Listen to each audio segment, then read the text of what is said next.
Graça e paz. Obrigado pelo privilégio de estar aqui mais uma vez junto com os irmãos.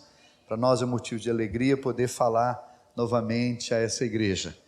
Antes de nós falarmos um pouco sobre o material, eu confesso que eu sou muito apaixonado por missões. Quem ama missões aqui? Né? Eu estou chegando do Equador.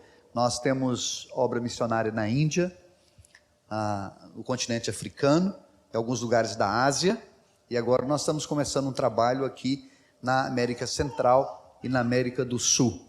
Eu estive agora em várias tribos, na Mata Amazônica Equatoriana. Nós visitamos ali pelo menos umas 6 tribos, todas elas já ouviram o Evangelho, mas tem muita necessidade, e ficamos sabendo de uma tribo que já está na divisa com o Peru, que ainda não tem nenhum convertido. Tivemos entre os Suaras, eu não sei quantos aqui já ouviram a história dos Suaras, é uma história muito interessante. Estivemos também entre os Wauranes, que é aquela tribo que matou aquele missionário americano, Tim Elliott. Não sei quantos já leram a história. Se você não leu, pesquisa lá na internet, vai no YouTube, assista a história desse missionário, a história dele linda. Eu estive na tribo que matou ele, conversei com algumas pessoas da tribo, conversei com a neta da mulher que eles levaram para os Estados Unidos, que foi o pivô de toda a confusão, né? Visitamos também os Pompus, que é uma outra tribo, e visitamos também, estou tentando lembrar aqui o nome da quarta tribo que nós visitamos, mas não tá saindo aqui. E foi uma viagem assim muito legal, foi uma experiência muito boa, não é? Eles já ouviram a respeito de Jesus, mas não tem liderança, não tem gente para ajudá-los na pregação do Evangelho, não tem gente para trazer a doutrina do Senhor, para ensinar a eles os princípios elementares da fé. Então agora no segundo semestre nós vamos investir mais forte no Equador, dando treinamento de liderança, não é? Quero agradecer a essa igreja que tem orado por mim, contribuído, muito obrigado, Deus abençoe vocês, não é? Na África, hoje nós estamos em 3 países, em Moçambique, em Kinga, estamos também na Tanzânia, no Quênia e na Somália. Nós estamos agora concentrados em Moçambique, vocês sabem, passou um vendaval lá, né? Passou um tsunami, não sei como é que chama aquilo, um tufão, sei lá, e destruiu muitas casas, né? Nós acabamos de fazer agora 10 casas para 10 viúvas, né? E foi uma experiência muito tremenda, porque essas mulheres, elas perderam a casinha que elas tinham de 2 cômodos, né? E nós decidimos construir casa para essas 10 viúvas. E ligamos para lá, pedimos o orçamento de quanto custava essas 10 casas, né? Por incrível que pareça, essas 10 casas ficavam por 14 mil reais. Né? Muito pouco, né, irmãos? É 2 cômodos feitos de tijolo, de cimento, com telha de zinco, mas você não tem ideia o que significa para cada uma daquelas viúvas essas casas, né? E o que mais nos surpreendeu foi que com o irmão, quando ele ficou sabendo daquilo, ele disse: pastor, pode mandar fazer as casas que eu vou pagar sozinho. Então Deus tem nos abençoado muito nesse trabalho, né? Na Índia, nós estamos no norte do país, no estado de Bihar, na cidade de Bodh Gaya, onde nós temos operado. Bodh Gaya é um centro budista, assim como Meca é para os muçulmanos e Jerusalém para os cristãos, e ao redor de Bodh Gaya existe catalogado 128 vilarejos, alguns dos quais nunca ouviram a respeito de Jesus, por incrível que pareça, né? Nós temos aí hoje mais de 3.000 povos na terra que ainda não ouviram nada a respeito de Jesus. Nós temos 4.500 povos não alcançados e temos mais de 3.000 povos que não ouviram nada a respeito de Jesus. A maioria dos crentes, eles misturam povos não alcançados, né, com povos isolados. Um povo isolado é um povo que nunca ouviu a respeito de Jesus. Um povo não alcançado é um povo que já ouviu o Evangelho, já ouviu a respeito da salvação em Cristo Jesus, mas não tem uma igreja como essa para congregar. Então esse é um povo não alcançado, já ouviu, mas não tem igreja na sua localidade. Na Índia nós estamos trabalhando com esses 2 povos. Nós estamos trabalhando com povos ainda não alcançados, isolados, e estamos trabalhando também com povos não alcançados. E Deus tem nos abençoado de forma maravilhosa.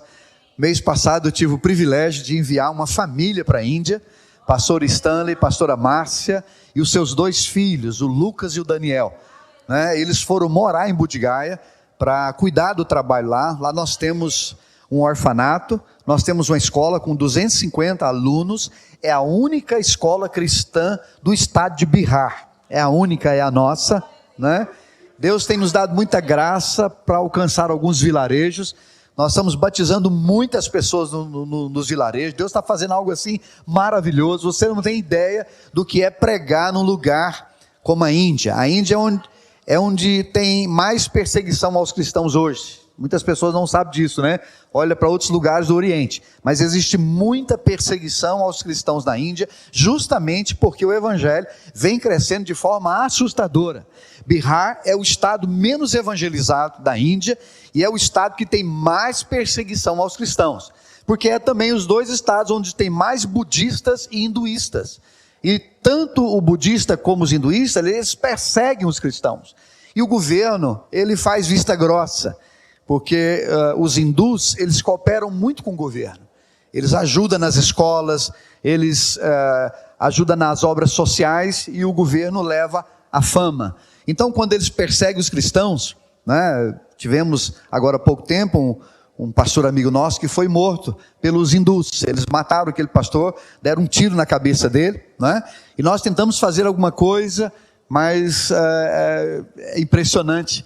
Você perde todas as forças diante do governo, o governo faz de conta que não está vendo nada daquilo, faz de conta que aquilo não está acontecendo, né? Porque há uma ideia de que a Índia é um país livre, mas não é. A Índia é um país hindu, e a religião oficial do país é o hinduísmo, ainda que você não vai encontrar isso no Google. Se você fizer uma pesquisa lá no Google, provavelmente vai aparecer lá que ela não tem uma religião oficial, mas tem sim. A religião oficial da Índia é o hinduísmo, e no norte do país, o budismo também tem muita força, porque foi lá onde Buda fez nessa cidade que nós estamos, Bodh Gaya, é onde Buda fez a sua primeira pregação da sua filosofia, e é um centro religioso, é um negócio assim, irmãos, você tem que ir lá para você experimentar, você literalmente apalpa os demônios, e Deus tem nos dado muita graça naquele lugar. Deus tem usado as nossas vidas, temos ganhado muitas pessoas para Jesus.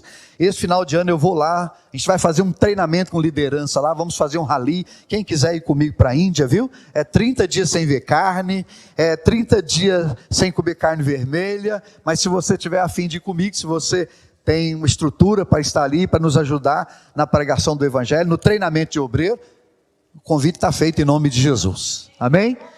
Então assim, Deus tem nos abençoado muito nessas obras missionárias. Eu entendo que o Brasil é um país extremamente abençoado. Quem concorda comigo, diga amém. Né? Nós temos aqui uma abundância de tudo, amados. Nós temos no Brasil abundância de igreja, nós temos no Brasil abundância de pastor, de obreiro. Aqui, Anápolis mesmo, a cidade de vocês, chegou a ser chamado de cidade evangélica. Você tropeça em pastor, tropeça em obreiro, tropeça em líderes, né? Igreja então é uma em cima da outra. O Brasil ele é muito farto. A igreja brasileira, amados, não tem um assunto que você prega nela que ela já não sabe. Talvez um dos povos que mais recebeu revelação de Deus nos últimos anos, talvez tirando aí os Estados Unidos, é a igreja brasileira. Né? Ela é farta de tudo, de dinheiro, de recurso, né? Muitos pastores no Brasil andam de jatinho particular. A igreja no Brasil ela é rica de unção, né? Ela é rica na música. Amados, o que vocês tiveram aqui hoje, eu quero dizer para vocês, não tem nas nações.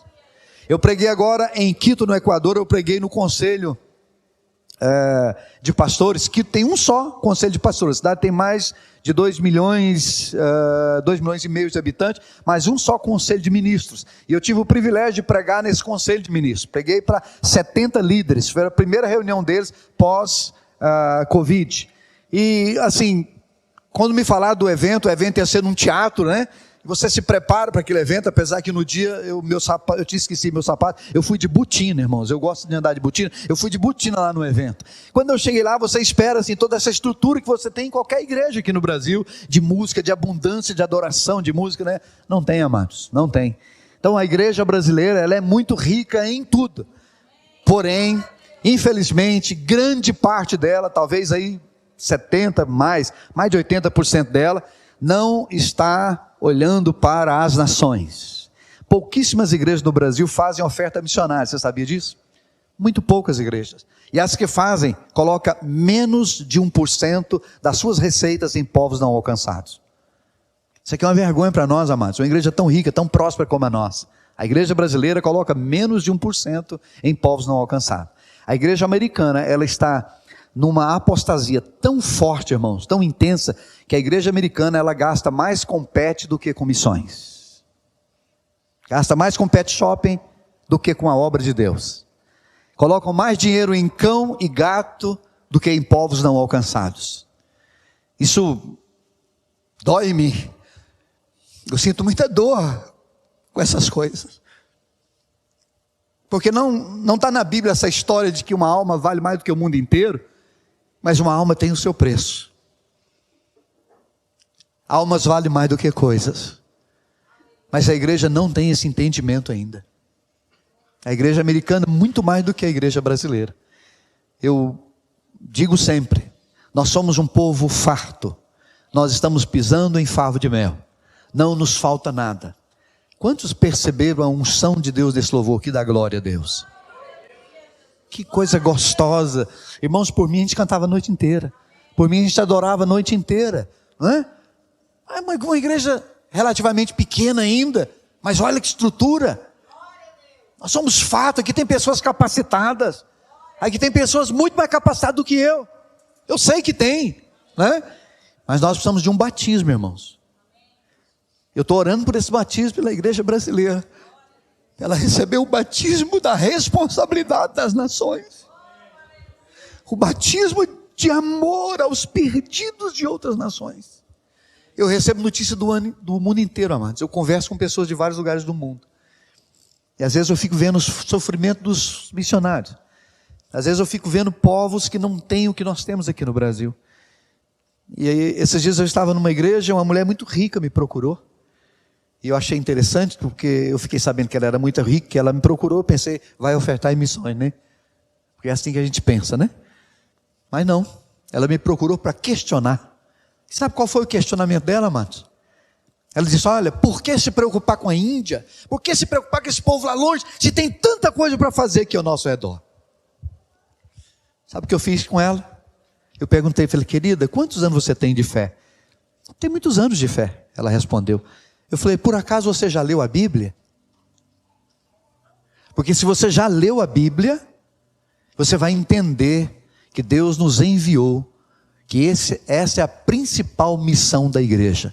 Quando Jesus termina de treinar os seus 12, ele diz, ide por todo o mundo e pregai o evangelho a toda criatura. Quando o Espírito Santo desce em Pentecostes, irmãos, ele desce fazendo um anúncio. Ele desce para capacitar um povo que estava debaixo de uma ordenança. Jesus disse, olha, eu vou para o Pai, mas quando Ele vir, vocês comecem por Jerusalém e vai até os confins da terra. Essa, irmãos, é a responsabilidade da igreja. Quem recebe aí dá glória a Deus, né? Às vezes eu vou em algumas igrejas e os pastores dizem assim para mim, você será bem recebido aqui porque nós somos uma igreja missionária. E eu digo sempre para ele, mas existem igrejas que não são? Não deveria existir, mas existe, amado. Igrejas que não são missionárias. E muita gente com um entendimento errado a respeito de missões. Outro dia eu fui pregar uma igreja, o pastor disse, você vai dividir o púlpito, eu tenho que dar uma oportunidade para uma missionária. Fiquei tão feliz, falei, glória a Deus, quero ter relacionamento com ela, eu quero conhecê-la, quero saber da obra dela. Eu descobri que ela não era uma missionária, irmãos. Ela é uma pessoa que tem um título de missionária, que isso não está na Bíblia, mas ela tem um título de missionária, e ela anda nas igrejas pregando aqui no Brasil, as pequenas igrejas. Chega lá, traz revelação, é revelação disso, revelação daquilo outro, e prega e faz um barulho, descabela e vai embora. Eu preciso sentar com o pastor e dizer, querido, por favor, não me diga que essa mulher é missionária, porque ela não sabe nem o que ela carrega. Ela não sabe nem esse nome que está sobre ela. Porque isso não tem nada a ver com missões. Apesar de que missões você faz a partir de quando você atravessa a rua e prega para o seu vizinho, mas missões, irmãos, ela precisa alcançar todos os cantos da terra. E eu entendo que todo cristão deve ser um missionário. Porque missões se faz de 3 formas. Você pode ir ao campo, se Deus chamar vocês para a Índia, para o Oriente. O Oriente hoje deve ser o alvo da igreja brasileira. Você vai lá na África, qualquer país da África, você chegar hoje, você vai tropeçar em missionário brasileiro lá. Moçambique, então, está cheio, tem os montes. Angola está cheio de missionários brasileiros e americanos. Na Tanzânia, no Quênia, na África inteira, em todo o continente. Na África do Sul está cheio de missionários. Até porque ser missionário na África do Sul é bom, né, irmãos? É a Europa da África, é a África do Sul, né? É um país maravilhoso. Tem uma cidadezinha na África chamada Bloemfontein, que é igual você morar literalmente em Goiânia, né? Mas é interessante que a igreja não olha para o Oriente. A maior necessidade hoje está no Oriente, amados. Mundo muçulmano, onde poucos conhecem a Jesus. A Europa, irmãos, muitas pessoas dizem assim: eu não vou para a Europa porque a Europa já morreu, a igreja morreu na Europa. Mas nós podemos ir lá e ressuscitar essa igreja em nome de Jesus, né? Nós começamos um trabalho agora em Portugal. Deus está derramando uma graça sobre esse trabalho que eu estou impressionado. Hoje de manhã falei com o Roger, que é o nosso missionário lá, que é o nosso pastor lá. Agora estamos entrando na Espanha e Deus está fazendo uma obra maravilhosa, mas nós temos que focar nas nações. Então você pode fazer missões indo. Se Deus te convocar, se Deus te chamar, capacite-se, se prepare e vá aonde o Senhor mandar você ir, né? Eu tenho um sonho de passar um tempo fora do país. Creio que o Senhor vai me dar essa oportunidade. Segundo lugar, você pode fazer missões de joelho. Você pode fazer missões na sua casa, lá no seu quarto. Adote um país. Escolha um país, coloque lá no seu quarto, ore por esse país, ore pela Índia todos os dias. Você pode levantar as suas mãos 10 minutos e orar pela salvação da Índia. Tem 1,3 bilhão de pessoas, amados. Menos de 1% conhece Jesus. Faz a conta, né? Então, coloque a Índia lá no seu quarto. Você pode ser um missionário de joelhos. Posso ouvir um amém? Em terceiro lugar, você pode fazer missões tirando parte dos seus rendimentos e colocando na obra de Deus. Eu não tenho tempo aqui suficiente, mas se eu tivesse, eu poderia trazer aqui para os irmãos vários testemunhos da minha casa. A minha esposa é vendedora. Irmãos, a minha esposa vende de tudo, mas é de tudo mesmo. Se você ficar 10 minutos perto dela, ela te vende alguma coisa, né? Ela vende joia e semi-joia. Eu nunca vi daquele jeito, uma pessoa para vender daquele jeito. É 2, 3 conversas, a pessoa está preenchendo o cheque ou passando o Pix, né? Tem uma graça sobre ela. Mas eu quero testemunhar para os irmãos, que eu conheço várias pessoas que ofertam em missões, mas o maior exemplo de oferta em missões eu tenho dentro da minha casa. A minha esposa é o maior exemplo de quem ama a obra de Deus e é uma missionária ofertando na obra de Deus em vários lugares. Minha família, eu tenho aconselhado a empresários, falado para eles: pegue aí uma parte do seu rendimento da sua empresa e coloque nas nações. Simples, porque quem coloca nas nações, recebe das nações. Agora o profeta Ezequiel diz que as riquezas da terra estão nas nações. Então se você oferta em missões, se prepare, você vai entrar no nível de prosperidade que você até hoje não conheceu. Esse é um segredo, amados, amém? Tem uma família que coloca valores assim, significantes nessas obras nossas. É impressionante como que essa família não para de crescer. Eu até tenho dado alguns testemunhos a respeito dessa família, de como Deus faz coisas maravilhosas, né? O patriarca lá, ele faz uns negócios que os filhos dele dizem: pastor, dessa vez ele errou, dessa vez vai dar errado. Ele investe em coisas assim mais estranhas. E no final, irmãos, Deus dá lucro maravilhoso para esse homem, né? Porque ele está colocando nas nações, as nações estão trazendo para ele. Deus agora abriu uma porta enorme para ele na China, que é um país que daqui a poucos anos será top do mundo, né? Então quando você coloca em missões, coloca nas nações, você recebe das nações. Glória a Deus. Você pode ouvir um amém da sua boca? Obrigado. Segunda parte, sempre que nós viajamos, nós carregamos ali alguns livros. Eu gosto muito de ler. Quem aqui gosta de ler? Eu leio razoável. Esse ano eu quero ler pelo menos 20 livros, além das minhas leituras normais da Bíblia. E eu sempre indico algum material, tem muita coisa boa ali, como o pastor já disse, inclusive tem Bíblias também. Agora eu comecei a carregar Bíblias, né? Quem gosta de estudar, eu tenho a King James com aquela de estudo, né? É uma Bíblia maravilhosa. A King James é uma das melhores traduções que tem hoje para você estudar. Mas deixa eu indicar para você aqui 2 livros. Primeiro esse aqui, ó, o melhor livro que eu já li sobre finanças. Fé e Finanças, do Loren Cunningham. Loren Cunningham é o fundador da Jocum. Esse livro não é apenas ensino sobre finanças. É um homem que aprendeu a fé na área financeira.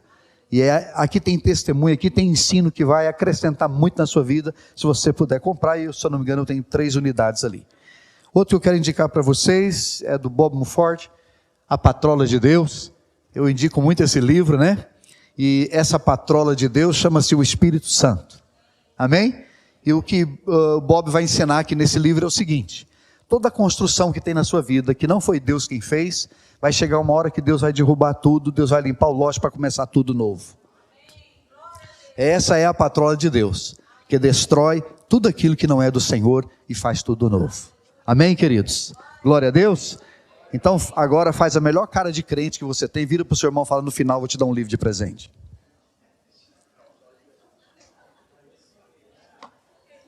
Vocês estão tímidos? Vai lá de novo. Faz a melhor cara de profeta que você tem, vira para ele e fala: no final você vai me dar um livro de presente. Gente, tem uma raça que gosta mais de comer e de ganhar do que os crentes? Tem? Não tem. Abra sua Bíblia comigo no livro de Eclesiastes. Eclesiastes capítulo 10, deixa aberto aí. Amados, o que eu quero compartilhar com os irmãos é algo muito simples.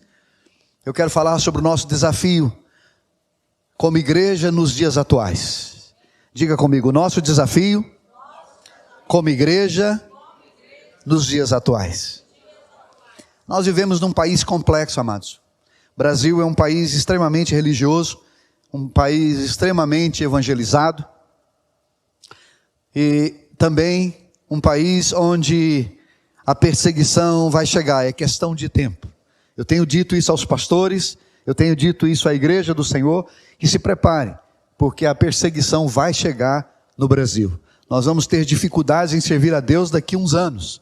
Nós temos um grande desafio como igreja hoje, irmãos. Falar a uma nação tão farta, falar a um povo que já sabe do Evangelho.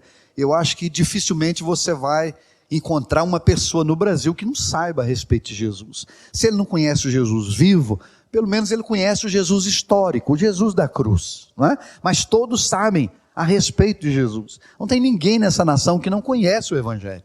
Todos aqui sabem a respeito de Jesus, né? A TV está aí expondo o Evangelho no Brasil o tempo todo, as redes sociais, eu não sei se você tem essa informação, provavelmente deve ter. A classe que mais usa as redes sociais no Brasil são os evangélicos. Quem sabia disso? É a classe que mais usa redes sociais no Brasil são os evangélicos, né?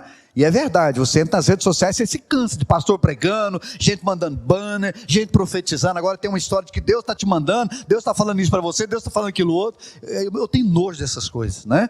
Mas nós estamos aí, irmãos, num país muito bem evangelizado.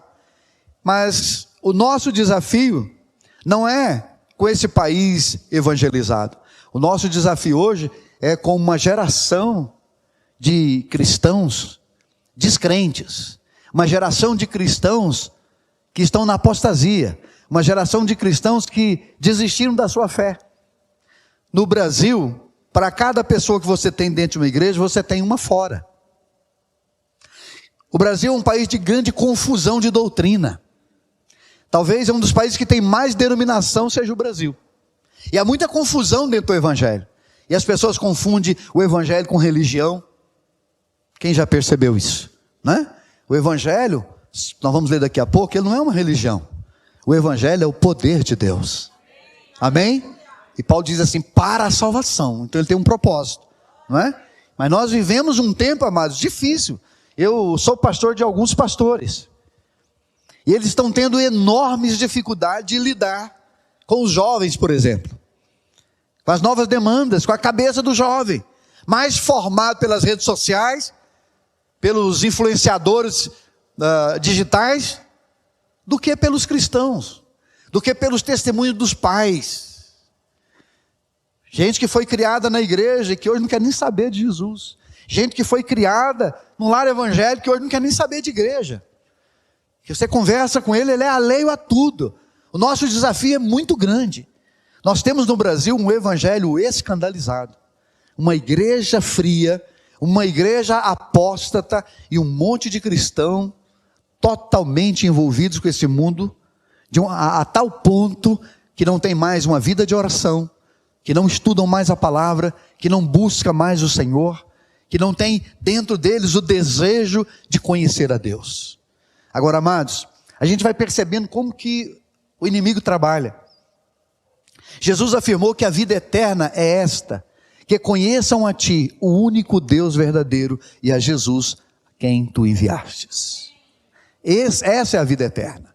A vida eterna é conhecer a Deus. A vida eterna é conhecer Jesus. Amém, amados? O evangelho não tem nada a ver com um sistema religioso. O evangelho tem a ver com vida. O evangelho tem a ver com transformação. O evangelho tem a ver com a vida de Deus em nós, produzindo os frutos de Deus, produzindo a vida de Deus, e nós derramando esse fruto na vida das pessoas. Isso é o evangelho. Eu entendo que nós precisamos hoje de preparo, para enfrentar essa geração tão perdida, tão adoecida, que está aí. Quantos estão percebendo que essa geração está adoecida? O ministro de louvor, quando ele estava aqui, o Barba, cadê o Barba? Estava aqui. O Barba está lá. Irmãos, esse cara hoje, Deus usou ele. Porque, deve ser mulher dele. Não, estou brincando. Estou brincando que a gente não pode perder as oportunidades. Né? Eu disse para o pastor de vocês que eu estou mantendo uma batalha contra o espírito de suicídio. Deus tem me usado nisso. Outro dia eu estava pregando numa igreja, no meio da pregação Deus mandou eu parar. Falou, tem alguns jovens aqui que estão à beira do suicídio. E eu comecei a falar, o Espírito Santo me falou aqui agora, dá uma pausa aqui na pregação. O Espírito Santo está me falando que tem alguns jovens aqui que você quer suicidar, você está com sentimento de suicídio, desejo de suicídio. E Deus começou a falar, falou, algumas moças, alguns rapazes, e Deus foi falando forte, e eu fui falando, de repente, irmãos, uma moça deu um grito no meio do povo. E ela veio pelo corredor, e eu disse, vem aqui, e ela desceu os corredores correndo, desesperada. E eu desci também, fui ao encontro daquela jovem, eu abracei ela, e ela chorava, aquela menina chorou tanto que ela me molhou, amados. Logo após começaram a vir outras moças, rapazes, casais juntos. Todos eles, umas 17 pessoas vieram à frente.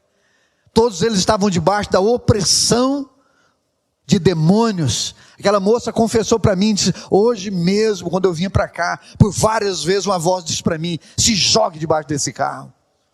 Eu comecei a repreender esse espírito.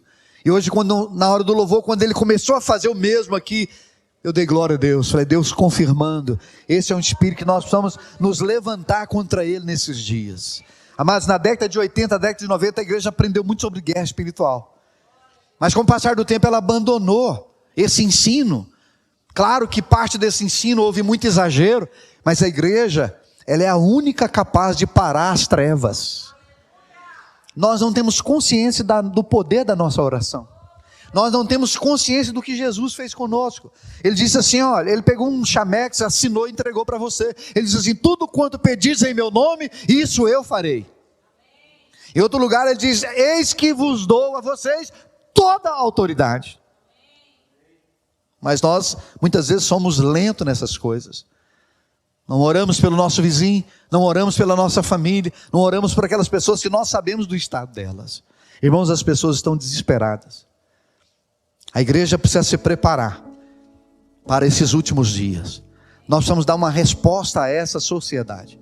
Me desculpe, mas eu vejo parte da igreja hoje tão envolvida com a política, e de certa forma, eu entendo que nós temos que realmente se levantar contra algumas coisas, mas nós não podemos deixar, irmãos, os princípios bíblicos, nós não podemos deixar de ser igreja, de fazer a diferença na vida das pessoas.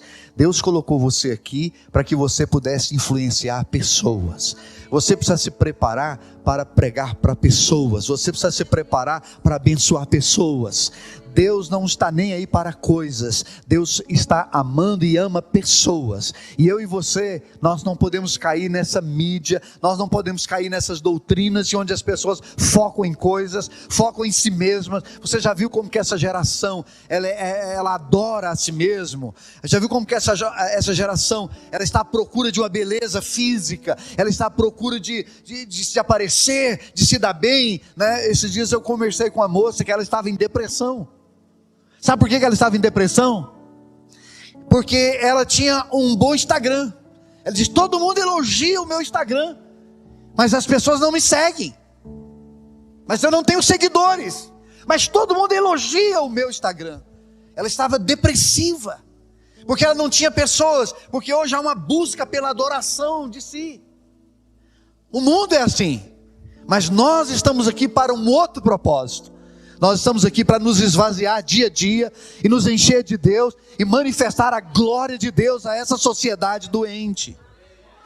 Irmãos, hoje é tempo da igreja se preparar. Pastor, o senhor não está falando isso muito tarde, não? Jesus está voltando já. Não estou falando. A igreja precisa se preparar hoje para os últimos dias.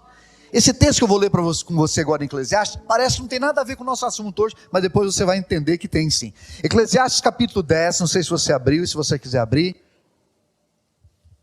Verso 10, diz assim: se o ferro está embotado e não se lhe afia o corte, é preciso redobrar a força, mas a sabedoria resolve com bom êxito. Tem alguma tradução que diz assim: mas a sabedoria resolve com sucesso. Vamos ler de novo? Se o ferro está embotado e não se lhe afia o corte, é preciso redobrar a força, mas a sabedoria resolve com sucesso. O princípio que Salomão quer trazer aqui é muito simples, amados. Ele quer dizer o seguinte: se você tem um trabalho para fazer, mas as suas ferramentas não estão devidamente apropriadas, suas ferramentas não estão devidamente afiadas, você vai trabalhar muito e produzir pouco. Preste atenção no que eu vou dizer agora, é um exemplo simples, mas ele mostra o que Salomão quer dizer nesse verso. Se você tem uma árvore para cortar, de 80 centímetros de diâmetro, e o seu machado não está devidamente amolado, você vai cortar aquela árvore, mas talvez você vai gastar um dia, ou 2, ou 3, mas se você afiar bem a sua ferramenta, aquele trabalho que você gastaria 3 dias, você pode fazer ele em algumas horas. Quem entende isso, diga amém. Né? Então ele diz: se você não tem a ferramenta preparada, se você não está devidamente preparado, você trabalha muito e produz pouco. Amados, a igreja no Brasil cresceu. A igreja no Brasil cresceu em número, mas também inchou muito. A igreja está preparada para esses últimos dias? Não está. O que tem acontecido com ela? Ela não está preocupada em se preparar para essa geração. Ela está sendo mais influenciada do que influenciando. Você vê mais cristãos hoje sendo influenciados, seguindo os princípios do mundo, do que a igreja influenciando outros. Por quê, amados? Porque temos uma igreja mal preparada. Temos uma igreja com pouco conhecimento teológico. Nós estávamos no estado de São Paulo, um pastor de uma igreja relativamente grande, ele não sabia que Jesus vai voltar. Quando eu comecei a falar das vindas de Jesus nessa terra, da segunda vinda de Jesus, ele ficou surpreso com tudo aquilo. Ele disse: nunca ninguém me ensinou a respeito dessas coisas. Eu estou falando de um líder, eu estou falando de um pastor, amado. A igreja brasileira, para um grande homem de Deus dos Estados Unidos, ela é um leão que dorme. Um leão dormindo, ele deixou de ser leão. Ele tem todo o poder do leão. Ele tem a garra do leão, os dentes, né? Porém, está dormindo. Nós temos uma igreja hoje mal preparada, amados. É impressionante a rasura da igreja hoje, a falta de estrutura, a falta de maturidade, a falta de conhecimento. Nós temos cristãos hoje na igreja de tempos, de dias, de meses, que não sabe discipular. Você já percebeu que nós desaprendemos a discipular? Vamos voltar mais um pouquinho. Nós desaprendemos a evangelizar. Aprendemos a convidar as pessoas para ir na igreja. Isso é evangelismo? Não. Pode ser que eu convide alguém para vir na igreja e essa pessoa venha e seja salva? Claro que pode. Deus é Deus, amém, amados? Mas não é isso que as escrituras mandam você fazer. A Bíblia manda você pregar. A Bíblia manda você trazer o plano da salvação, mas a maioria dos cristãos não sabe fazer isso. Sentar com uma pessoa e explicar para ela a causa do pecado, o que o pecado causou na vida do homem, e como Deus resolveu a questão do pecado, como que Deus em Jesus resolveu o problema do pecado do homem, e como que fora de Jesus não há nenhuma possibilidade. Os cristãos não sabem fazer isso, é um mau preparo. Eles não sabem dar o plano da salvação para as pessoas, porque eu fui ganho por um casal de irmãos, que não era nem diáconos na igreja, mas eles aprenderam bem a transmitir, a ensinar sobre a salvação. E esse casal começou a convidar casais não convertidos à sua casa para um jantar. Pensa num casal sábio. Então eles convidavam, isso aqui pode servir para alguém aqui essa noite, viu? Era uma estratégia de evangelismo. Esse casal já, na época, que a última vez que eu conversei com eles já tinham ganho mais de 150 famílias para Jesus. Dá um glória a Deus aí, irmãos. Né? Convida um casal para vir na sua casa na segunda-feira e dá um jantar. Um jantar normal, não se fala de Bíblia, no final pede para fazer uma oração por eles. Fazer uma oração. Podemos repetir o jantar o mês que vem? Ah, sim. Aí no segundo jantar, podemos ler um versículo da Bíblia? Aí li um versículo que tinha a ver com a salvação. Explicava aquele versículo, fechava a Bíblia, jantava, marcava o terceiro. Do terceiro, podemos começar um estudo sobre salvação? E assim, esse casal já ganhou mais de 150 famílias para Jesus. E uma das pessoas que foram ganhas para Jesus é esse que você está vendo aqui falar. Ele foi a primeira pessoa que me explicou, amados. Eu fui criado no ambiente evangélico. Eu fui criado ao lado da Assembleia de Deus. Naquela época os crentes usavam chapéu, não sei quando você vai lembrar disso. Os homens usavam chapéu, né? Eu subi em cima do muro da igreja e ficava derrubando o chapéu dos crentes com a taboca, né? Eu fui criado ao lado da Assembleia de Deus. Ambiente de crente, o filho do pastor jogava bola com a gente escondida, eu contava para o pastor só para ele apanhar, né? Então assim, mas é impressionante que eu conhecia até a doutrina dos crentes. Eu ouvia a oração dos crentes. Eu ouvia até a pregação, de vez em quando eu ficava lá sentado em cima do muro, vendo a pregação. Mas ninguém nunca me explicou sobre a salvação como aquele homem. Ele sentou comigo e mostrou que foi Deus quem criou o homem, eu não sabia. Ele mostrou, Geraldo, o homem não é fruto do acaso. O homem não veio de um animal. Quantos creem que Deus fez você aqui? Dá glória a Deus. Quantos creem que veio do macaco? Levanta o rabo. Não tem, né? Então ele me explicou, Geraldo, quem fez o homem foi Deus. Aí ele explicou, mas esse homem, ele pecou contra Deus, ele feriu a Deus. E ele foi me explicando. E no final ele me mostrou o porquê que eu precisava, como um pecador, me arrepender e confessar Jesus como meu Senhor. Eu me lembro que no final do estudo ele disse assim, ele olhou bem dentro do meu olho, aquilo foi muito impactante, esse homem já está com o Senhor. Ele olhou dentro dos meus olhos e disse assim, Geraldo, você precisa de um Salvador. Irmãos, aquilo foi um impacto em mim, pá! Aquilo não saiu de dentro de mim.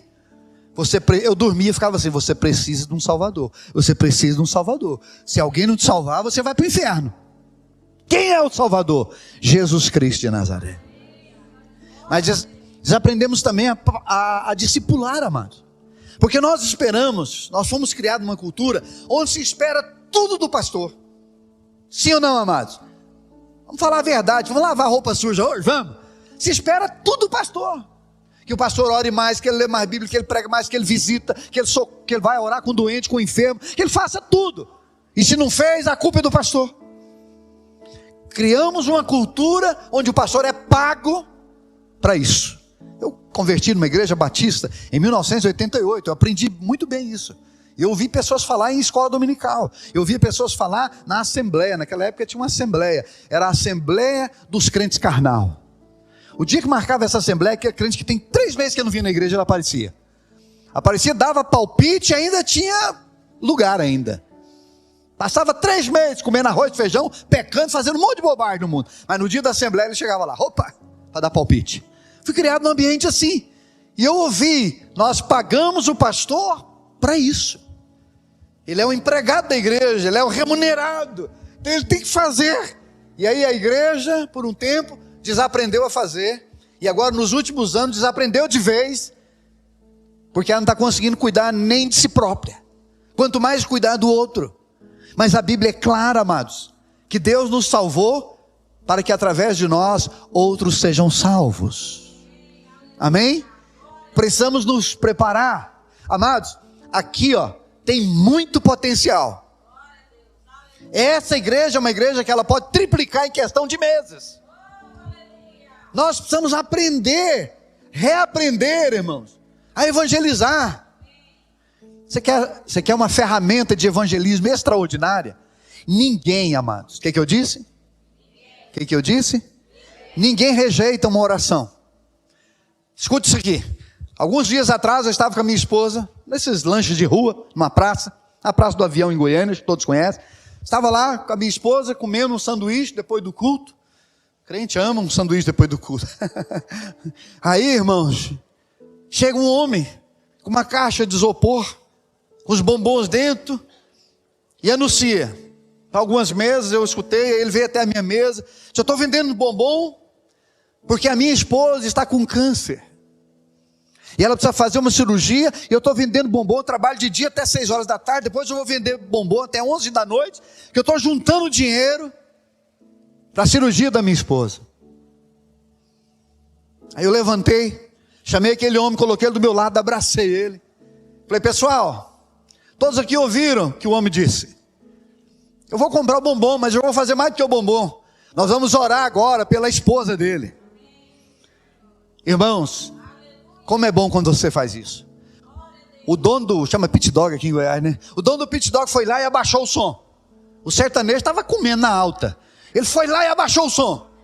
Irmãos, todo mundo comendo. E quando eu falei que ia orar, todo mundo parou de comer. Quem estava bebendo parou de beber. Aí na oração você aproveita, manda todo mundo fechar o olho e vai orando devagarzinho, já vai evangelizando eles. Aí eu estou ali orando, irmãos. Pensa no ambiente que a glória de Deus tomou aquele lugar. As pessoas receberam. Aquele homem ficou tomado, as lágrimas rolaram no rosto daquele homem. Porque nós temos, irmãos, tudo para tocar a vida das pessoas. Ninguém rejeita uma oração. Outro dia eu orei com um homem na porta do banco. Deixa eu fazer uma oração com o senhor. Ele disse, aqui? Eu falei, o senhor tem um lugar melhor? Eu falei, aqui tá bom. Orei com ele na porta do banco, todo mundo passando na oração. Aí tem uns que é mais religioso, para amém, aleluia, né? Irmãos, é uma bênção, né? Mas nós desaprendemos. 1 minuto, amados, você dá o plano da salvação para a pessoa. 1 minuto, você dá no trânsito, né? Quem lembra aqui de um cantor antigo, Brother Simeon? Quem lembra dele? Mas eu fui pregar aquele cara uma vez no aeroporto, aquele cara, eu devo faltar uns 2 ou 3 parafusos, o brother falta 26. Irmãos, que coisa legal andar com aquele cara. Ele evangeliza pelos cotovelos.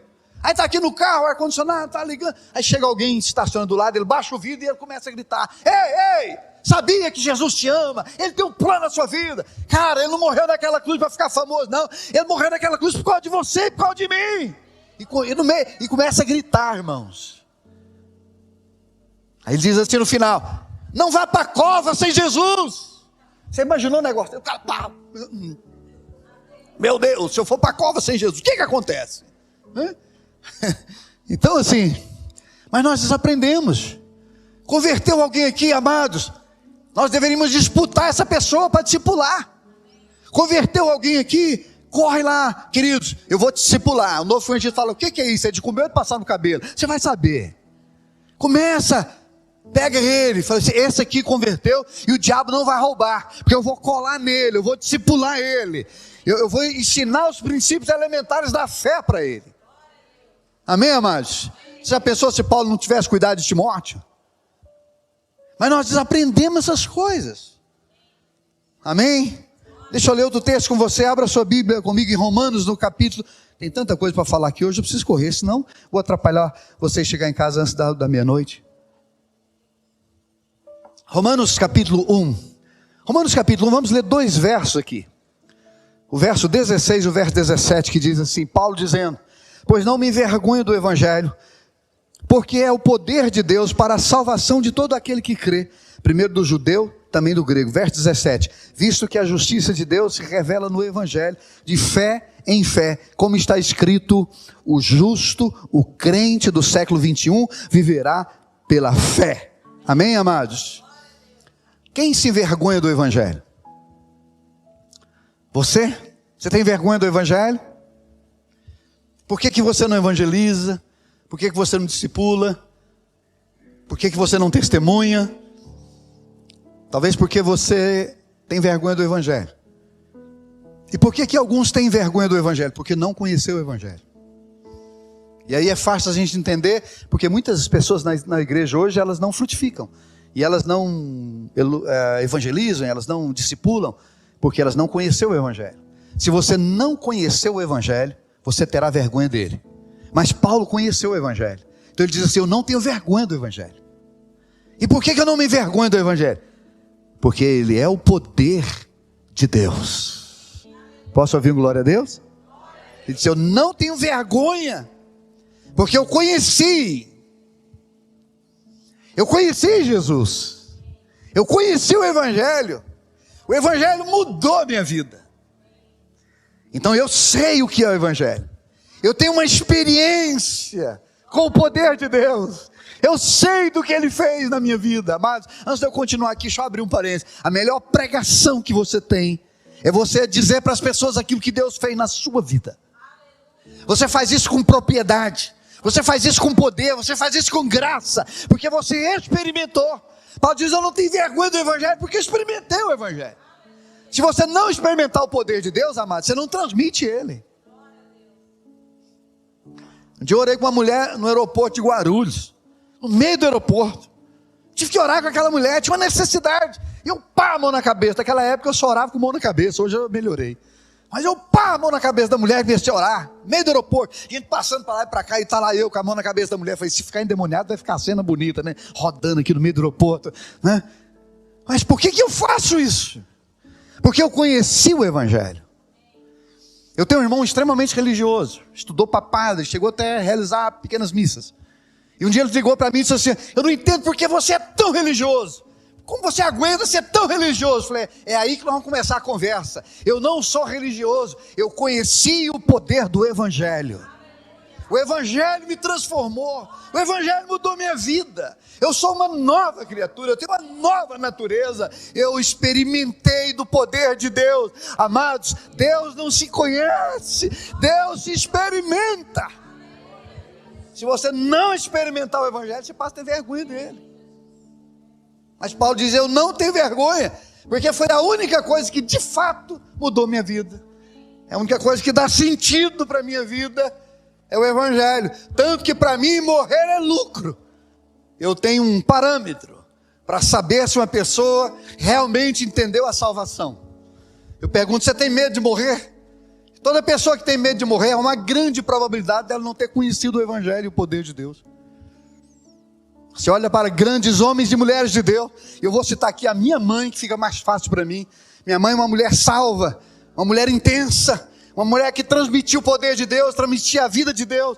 Eu sou filho de judeu, minha mãe é judia, ela judiava da gente, né? Mas verdade, minha mãe era judia, né? Mas ela teve uma experiência muito viva com Deus. Eu me lembro, sempre que minha mãe ficava enferma, ela me chamava para orar. E era um negócio fantástico que eu orava e ela ficava curada. Aí certa vez ela me chamou para orar, ela já tinha sofrido um infarto, 2 infartos e um derrame, um acidente cerebral. E quando eu fui orar com ela, ela olhou para mim e disse, filho, dessa vez a oração vai ser diferente, preste atenção nisso. Ela disse, filho, dessa vez eu não quero que você ore por cura, eu quero que você ore para o meu Senhor vir me buscar. Meu Deus, essa mulher experimentou, ela entendeu que estar em Cristo é incomparavelmente melhor, estar com Ele é incomparavelmente melhor, morrer é lucro. Ela disse, outras palavras, queridos, minha mãe estava pedindo para me orar para ela morrer, é isso que ela estava fazendo, não é? E eu orei, algumas horas depois ela foi para o hospital, e a última imagem que eu vi da minha mãe, Foram os médicos levando ela para um centro cirúrgico, para um UTI, ela virou para mim e fez assim. Mas não tinha um semblante de dor, não tinha um semblante de sofrimento. O rosto da minha mãe brilhava, a glória de Deus estava naquela mulher. Ela experimentou o Evangelho, ela experimentou a salvação sem nenhum medo da morte. Eu não me envergonho do Evangelho, porque ele não foi, amados. Não é no passado, não é olhar para os Evangelhos e ficar impressionado, não é olhar para a vida dos apóstolos e ficar impressionado. Não, ele não foi, ele é o poder de Deus, continua sendo. Está à sua disposição. Se você orar, vai acontecer. Se você fizer, vai acontecer. Porque a glória de Deus, o poder de Deus e a autoridade de Deus está sobre nós. Agora também, não espere de pessoas que não experimentou. Não espere de pessoas que não conheceu o Evangelho. Aí é a crise dos pastores. Eu sou pastor de alguns pastores. Eu lido mais com pastores do que com pessoas, com igreja normal. Eu vejo muitos pastores em crise. Eu vejo muitos pastores desesperados, porque eles ficam esperando o resultado de quem não experimentou o Evangelho. Esperando o resultado de quem não teve uma experiência com o poder de Deus. Eu quero rapidamente explicar para você o que é a palavra Evangelho nesse texto. Mas antes eu quero ler mais uma vez com você o verso 16, ele diz assim, verso 17: visto que a justiça de Deus se revela no Evangelho, de fé em fé. Diga comigo, o Evangelho é o poder de Deus para todo crente que vive de fé em fé. Diga bem forte, se não for de fé em fé, não vai ver a operação do Evangelho. Primeiro você experimenta esse Evangelho, depois você aprende que para andar nele é de fé em fé. E a fé é a certeza das coisas que não se veem. O diabo ele é bom para levantar adversidades, mas se você conhecer o Evangelho, se você tem uma fé edificada, se você aprendeu a andar de fé em fé, nada, absolutamente nada vai impedir você de fazer o que Deus chamou você para fazer. Posso ouvir um amém? Ele disse, o justo viverá pela fé. O justo aqui é você que já recebeu Jesus. Você que já está debaixo do sangue do Cordeiro. Você é esse justo que vive pela fé. Mas é preciso conhecer e andar nele. Nós estamos vivendo um tempo, irmãos, de tantas pessoas desistindo. Líderes me ligam querendo desistir. Encontro pessoas o tempo todo querendo desistir. E eu preciso pregar novamente o Evangelho para eles. Você se lembra do autor de Hebreus no capítulo 4? Ele diz, olha, eu estou impressionado com vocês. Capítulo 4, capítulo 6, não me lembro exatamente. O autor de Hebreus está dizendo assim, eu estou impressionado com vocês. Vocês já deveriam estar lá na frente. Vocês já deveriam estar andando no outro nível de conhecimento, de revelação, de poder de Deus. Mas vocês estão parados, eu tenho que voltar aqui e ensinar tudo de novo. Eu tenho que voltar a ensinar os princípios elementares da fé, porque vocês não se desenvolveram. Amados, às vezes a impressão que a gente tem é que nós não estamos sendo ouvidos nas nossas pregações, é que as pessoas não estão ouvindo com o coração e crendo com o coração para desenvolver esse Evangelho tão poderoso que nós recebemos, que nós aprovamos, mas estamos sentados com a boca escancarada, cheio de religião ao nosso redor, assistindo às coisas. Minha filha disse, pai, o senhor vai na Índia esse ano? Eu falei, vou, filha. O senhor vai, eu fico muito preocupado, meu coração aperta. Eu falei, vou, filha. Eu vou quantas vezes Deus me der a oportunidade, porque ninguém toca na minha vida, nem o diabo, nem o inferno, ninguém toca na minha vida enquanto Deus me quiser nessa terra. Eu estou andando de fé em fé, eu estou envolvido no Evangelho, eu conheço o Evangelho, eu experimentei esse Evangelho, ele mudou a minha vida, e eu vivo para este Evangelho. Aprendi a andar nele e não desisto de viver nele. A palavra Evangelho aqui no verso 16 tem dois significados. Enquanto eu vou falando, abra sua Bíblia comigo em Isaías. Isaías no capítulo 28, marque esse texto aí na sua Bíblia. A palavra Evangelho aqui no verso 16, no original grego, aponta para duas verdades. Primeiro, aponta para uma pessoa. Diga comigo, o Evangelho aponta para uma pessoa. São duas verdades. Primeiro aponta para uma pessoa. Quem abriu em Isaías 28, diga amém. Verso 16 diz assim, portanto assim diz o Senhor Deus. Quem está falando? Deus é quem está falando. Ele diz: eis que eu assentarei em Sião. Sião é uma tipologia da igreja. Em Sião uma pedra já provada. Diga comigo, pedra já provada. Diga comigo, passou no teste da obediência. Pedra preciosa, angular, solidamente assentada. Aquele que crer não foge. De quem que ele está falando, amados? Está falando de Jesus. O evangelho aponta em primeiro plano para Jesus. O evangelho é uma pessoa. Quando você ouvir alguém falando sobre o evangelho, entenda, ele está falando a respeito de Jesus. Tudo que o evangelho está em Jesus. Ele é todo o poder de Deus, ele é toda a santidade de Deus, ele é toda a vida de Deus. E Deus diz: eu coloco em Sião, eu coloco no meio de vocês uma pedra aprovada. Qualquer coisa que você esteja passando na sua vida, que você está achando difícil, irmão, Jesus já passou por isso e venceu por você. Ele já foi provado por você. Não tem luta e dificuldade que você esteja passando que Jesus já não passou. A Bíblia diz que ele foi tentado em todas as coisas e em nada ele pecou. Ou você não acha que algumas mulheres bonitas não mexeu com Jesus? Jesus era um judeu bonito, irmãos. Fugia a estatura, Jesus era alto. Eu tenho um documento escrito, pedido pelo governador da Judéia da época, sobre Jesus. Ele era um homem alto, os judeus eram de estatura média, baixa. Jesus era de estatura alta, bonito, tinha o cabelo partido até os ombros. No seu rosto não havia nenhuma ruga. 33 anos, tinha nenhuma ruga. Eu com 33 já tinha uma granja na minha cara, né? Jesus era um homem bonito, amados. Você não acha que mulheres mexeu com esse homem? Você não acha que mulheres não deu uma piscadinha para Jesus? A Bíblia diz que ele foi tentado em todas as coisas e nada, ele pecou. O evangelho aponta para uma pessoa, e Deus está dizendo aqui: eu coloco em Sião, na igreja, aqui, uma pedra já aprovada, uma pedra preciosa.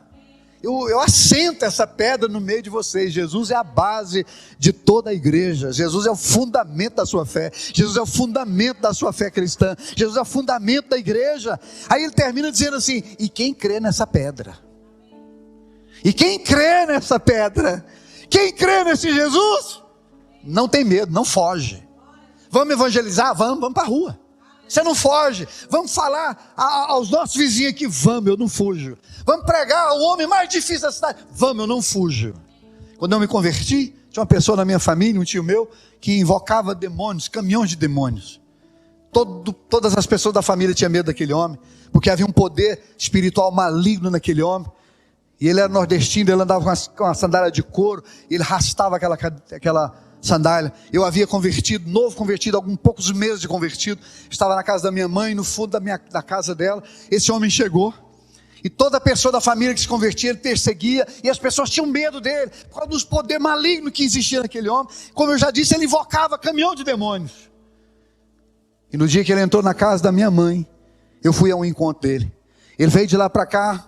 Eu sou filho de dono de consultora, meu pai fez uma casa enorme para nós. Ele entrou lá no portão e eu saí lá do fundo.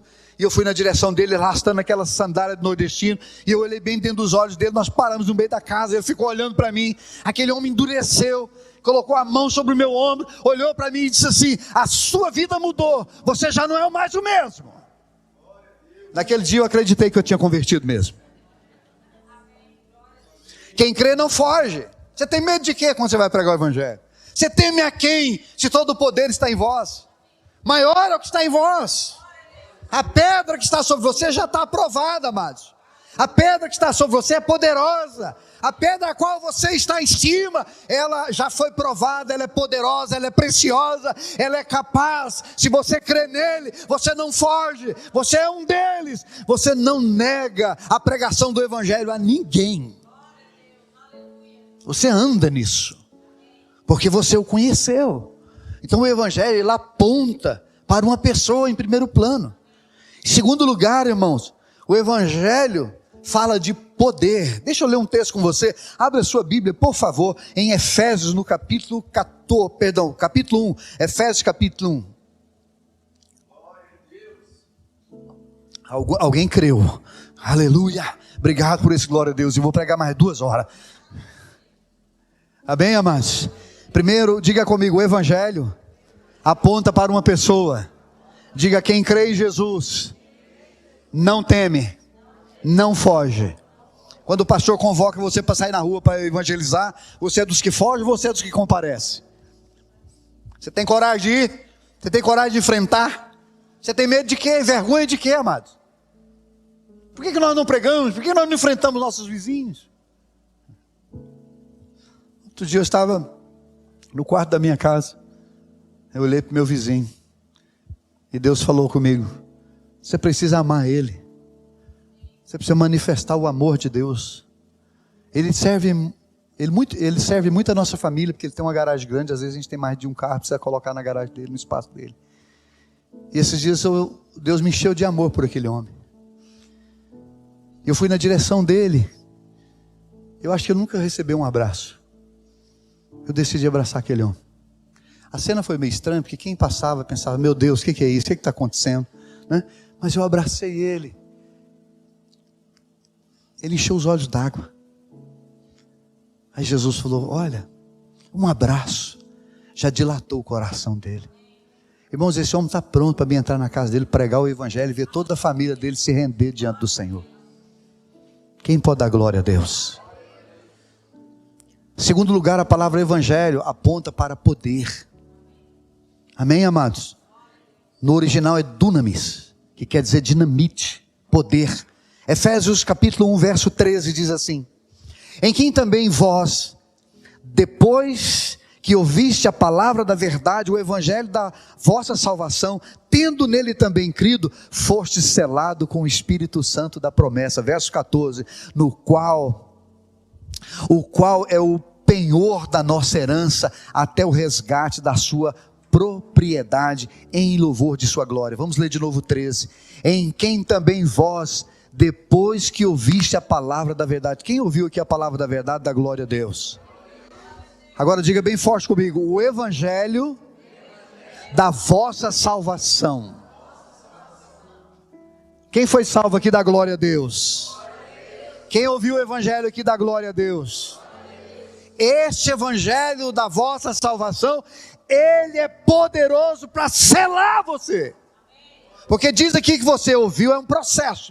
Você ouviu, creu, esse poder desse evangelho entrou em você, te salvou e selou você. E agora, sele outros.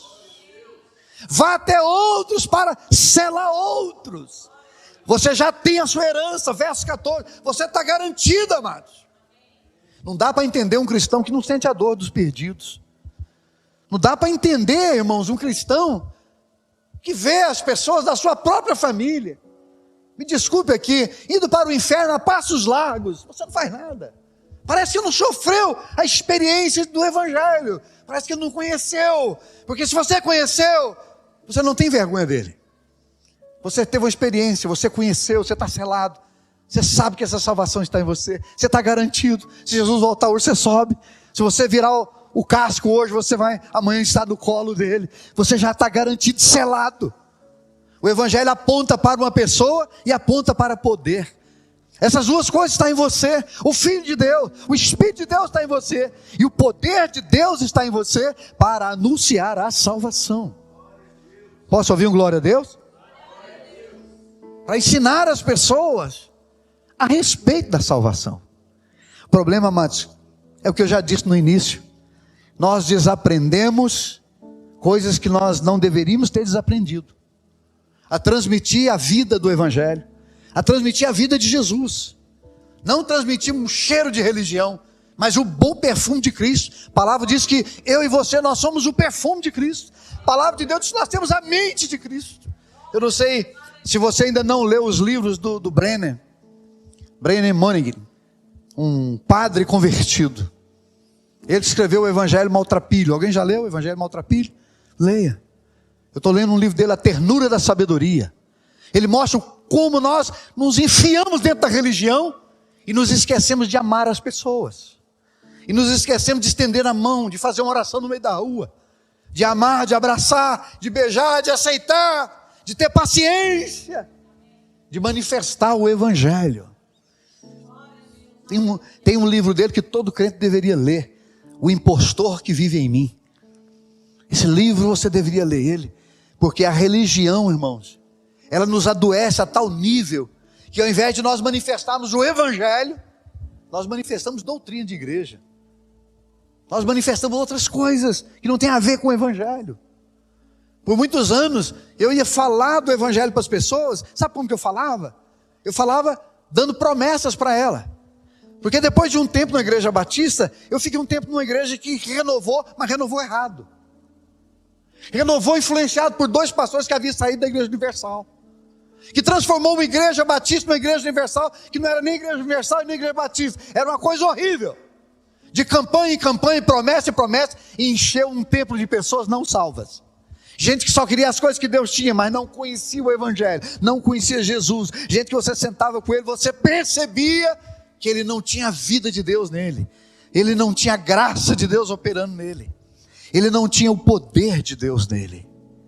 Ele estava ali à procura de um benefício. E eu fui ensinado, em parte, a evangelizar assim. Eu falava para as pessoas: olha, vem para Deus, que Deus vai mudar a sua vida, as coisas vão melhorar, você vai ter um emprego melhor, a sua família vai ficar sarada, a sua mulher, ela vai ficar mais boazinha do que você pensa,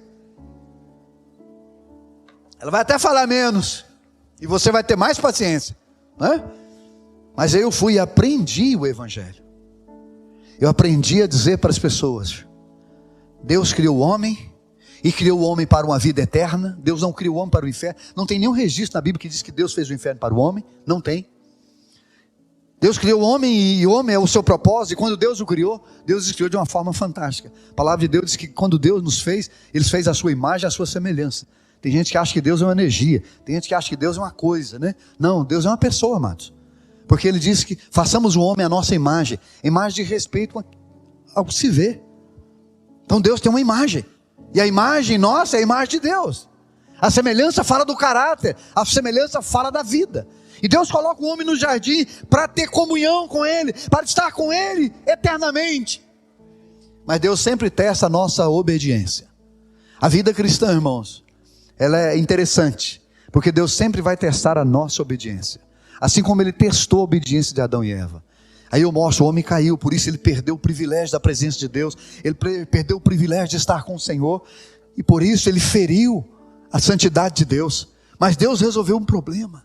Deus trabalha com o homem através dos patriarcas, dos profetas, da lei, mas chegou uma hora que Deus foi além. Ele disse: agora eu vou colocar o meu próprio filho, agora eu vou pegar o meu filho e cravar ele numa cruz, eu vou derramar o sangue dele, e todo aquele que crê nesse sangue como purificação de pecado, todo aquele que crê nele como Senhor e Salvador, recebe a vida eterna, não é?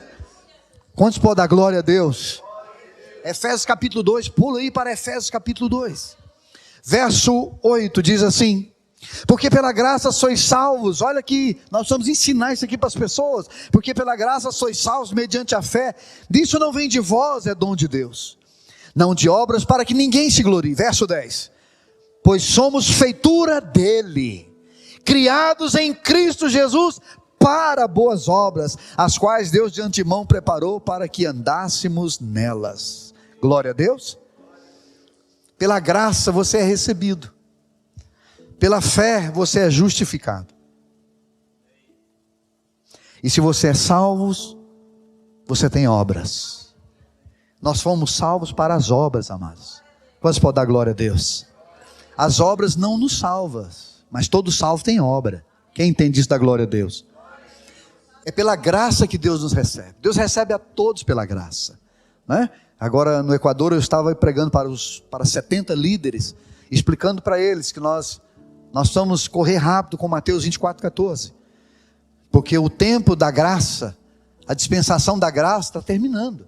Mateus 24:14 diz que o evangelho será pregado a todos como testemunho, então virá o fim. O fim ali não é o fim de todas as coisas, é o fim de uma era, é o fim da dispensação da graça. Vai chegar um fim, quando Jesus voltar, na sua segunda vinda, quando Ele buscar a igreja, termina um tempo onde o homem é salvo pela graça. Mas nós estamos nesse tempo, amados. Todos, assim como você e eu, todos são recebidos pela graça. A graça é um homem de braço aberto na cruz, amém? E pela fé, você é justificado. E se você foi justificado e salvo, É inevitável. Você tem obras. Você tem frutos. Você produz. Se não produz, tem algo errado, amados. Quem entende isso, diga amém. Se não produz, tem algo errado.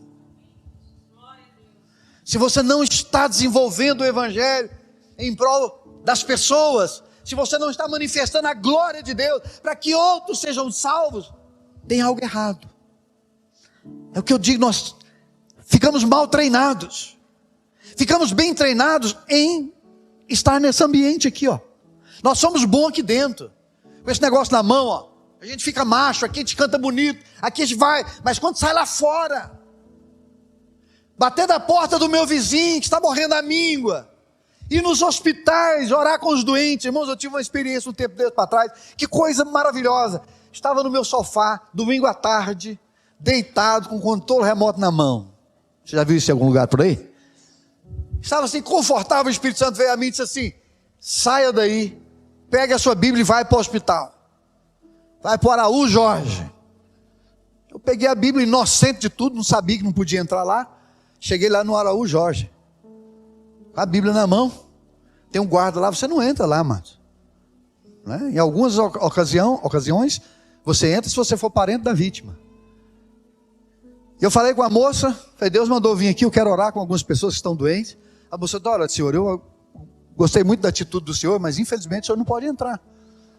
Aí ela disse assim: mas a porta é aquela lá, e na porta está um guarda, alto, com aquela farda, bem assim. E o Senhor falou comigo: vai. E eu marchei. E o guarda olhava para mim e eu olhava para o guarda. Aí foi chegando perto do guarda, eu dei aquele sorrisinho amarelo para ele. A porta estava aberta, eu passei. Apertei o elevador abriu, eu entrei dentro. Falei: onde eu aperto aqui, Jesus? Onde eu apertei lá era aquele lugar mesmo.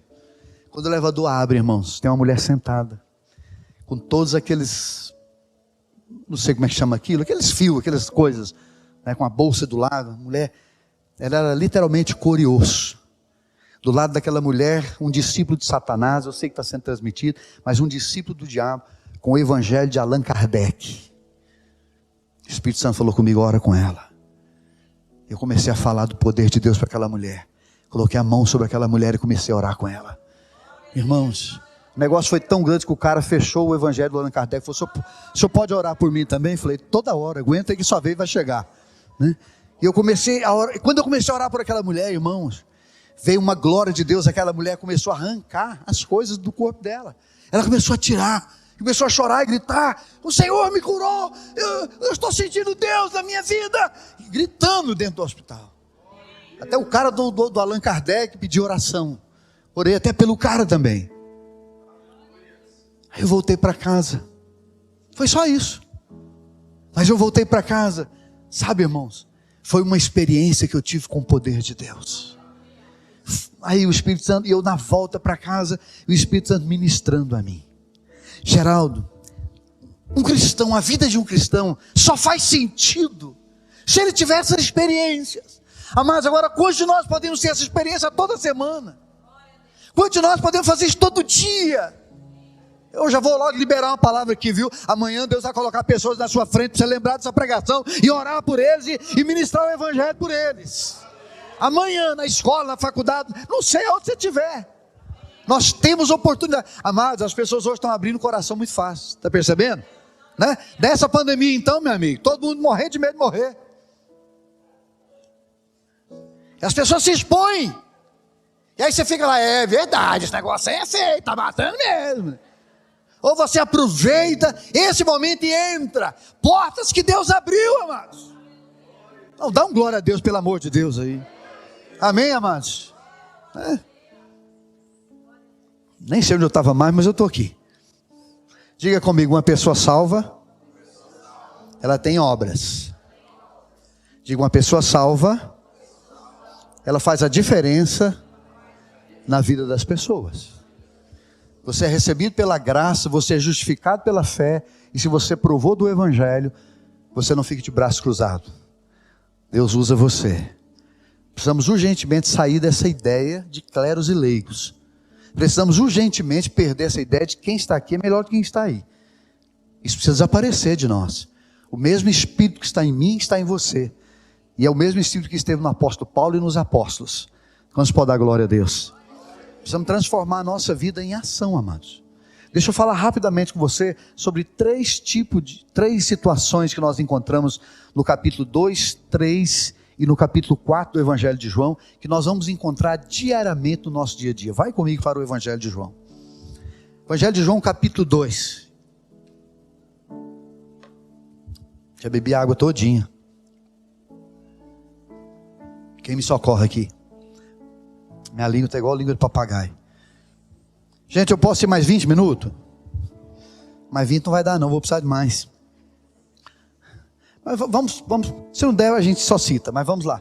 Evangelho de João capítulo 2, a partir do verso 1 diz assim: 3 dias depois, houve em Canaã da Galileia, houve um casamento em Canaã da Galileia, achando-se ali a mãe de Jesus. Jesus também foi convidado com os seus discípulos para o casamento. Tendo acabado o vinho, a mãe de Jesus lhe disse: eles não têm mais vinho. Mas Jesus lhe disse: mulher, que tenho eu contigo? Ainda não é chegada a minha hora. 5. Então ela falou aos serventes: fazei tudo o que ele vos disser. Estavam ali 6 talhas de pedra, que os judeus usavam para purificações. Cada uma levava 2 ou 3 metretas, medida. Verso 7. Jesus lhe disse: enchei de água as talhas. E eles a encheram totalmente. Então lhes determinou: tirai agora e levai ao mestre-sala.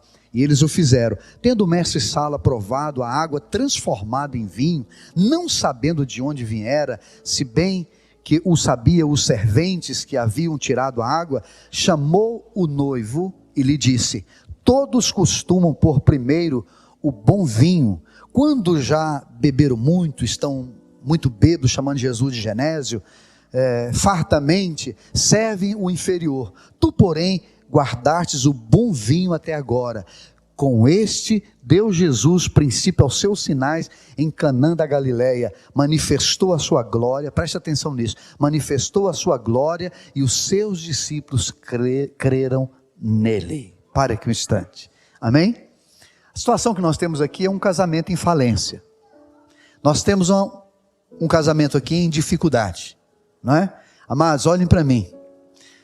O que tem de casamento hoje morrendo, o que tem de casamento hoje à beira do divórcio, o que tem de casais hoje enfrentando luta, inclusive dentro da igreja, o que tem de famílias e casais que não suportam mais uns aos outros, o que tem de casamento que estão perdendo a vida. O vinho fala de alegria. Eu estou impressionado como que eu tenho encontrado pessoas que dizem assim: eu não tenho mais prazer no meu casamento. Quem já ouviu isso por aí? O que você mais vai encontrar hoje nos casais é uma falta de alegria. Até porque as pessoas casam para ser feliz e não para fazer o outro feliz. Jesus aqui está num ambiente, irmãos, que precisava de um milagre.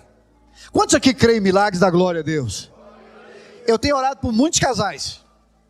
Esses dias atrás eu tive que sentar com uma pessoa e dizer para ele o seguinte: o seu casamento foi feito em Deus. Você orou, ela orou, vocês fizeram exatamente como as escrituras ensinam. Houve toda uma testificação, autorização dos pais. Agora você vem com essa conversa que você está perdendo o prazer na sua esposa. Você vem com essa conversa e você está perdendo o casamento. O que está faltando aí é um vinho. O que está faltando aí é uma alegria. O que está faltando aí é você colocar Jesus nesse relacionamento. Amados, essa situação aqui é algo que você vai encontrar hoje aos montes. A maioria dos casais estão em crise. É impressionante você ver nas redes sociais, amados, como que as pessoas estão perdendo a moral. Você tem percebido casais fazendo videozinhos indecentes nas redes sociais? Casais casados, fazendo vídeos indecentes.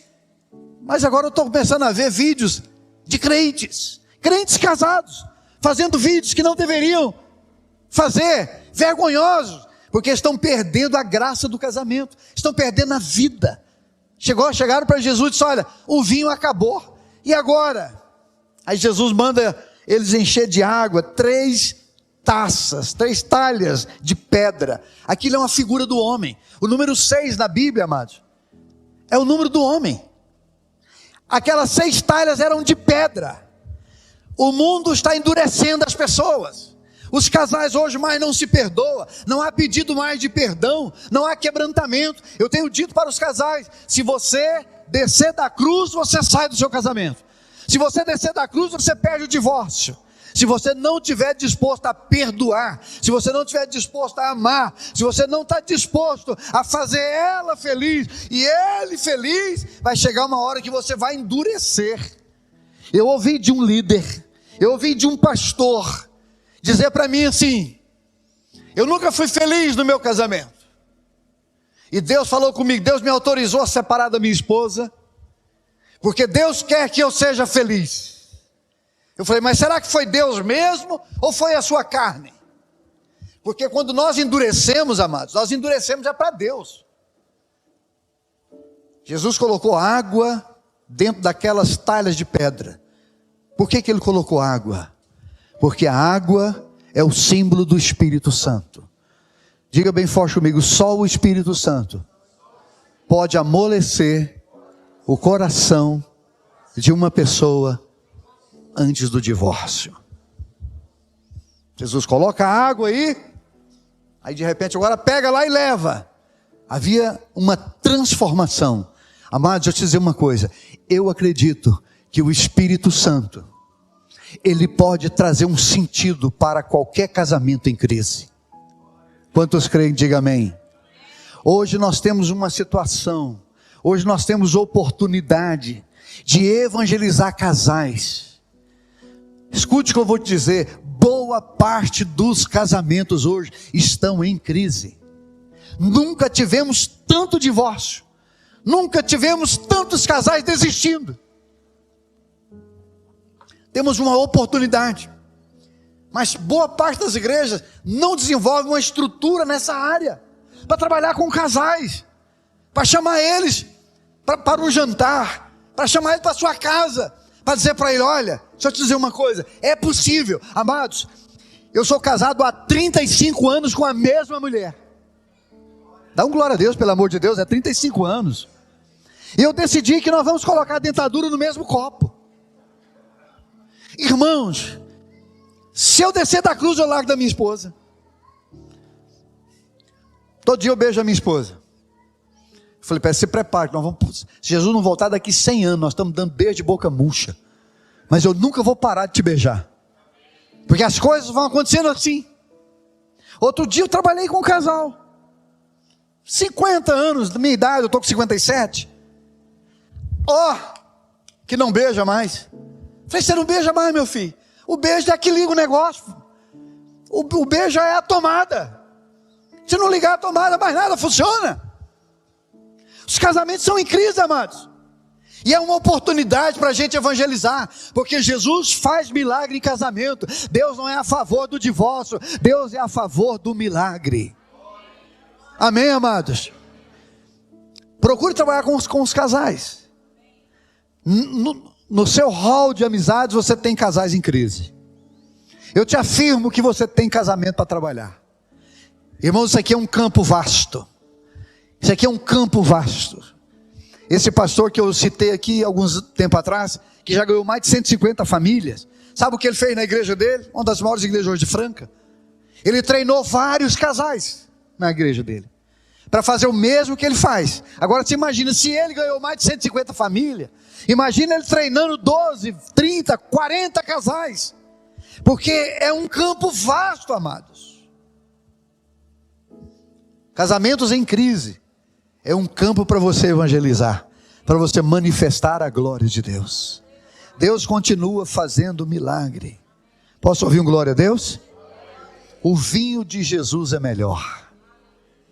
Você pode orar pelos casamentos? Quem pode orar pelos casamentos que dá glória a Deus?